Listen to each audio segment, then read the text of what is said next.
Good morning. Today I'm working on a septic tank outlet line run from my tank to my leach field.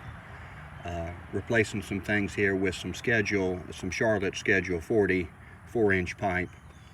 As everybody knows, this pipe can be kind of heavy, and sometimes the connections are a little bit difficult to mate up, and particularly if you're gluing them. Now this is not a pressurized, I'm not using this in a pressurized setting. It is going to be for septic, but I still like to glue my joints. I'm using some of the OD purple primer and the PVC cement for this application. But when I'm trying to make these connections, because the pipe is so heavy, and I've got a 10-foot run here going back to the tank, because it's so heavy, you really need a second person, somebody to lift up on that pipe and then slide your connection on there. It's great to try to dry fit things above the ground and get everything glued together and then drop it in the hole, but sometimes that's not feasible or practical because of the application. In this particular setting, I couldn't do that, so I dry fitted in the hole, made sure I had everything lined up and oriented like I wanted it. You can see how I've got this 45 marked on the 10-inch pipe with a Sharpie there. So I did my dry fit on it, and then I glued, I primed and glued both mating surfaces.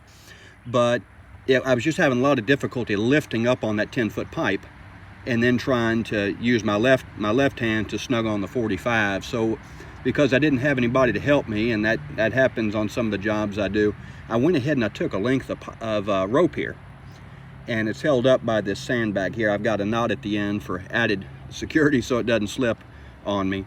But that was enough to elevate that 10-foot pipe so I could get everything mated up correctly, because we all know that this cement sets up pretty quickly and you don't want to cockeye something. And I was fighting with some dirt and some gravel and mud and different things down in the hole there. So by elevating it, I could clean everything real good, prime and cement everything real good, and then push on for a very nice fitting here.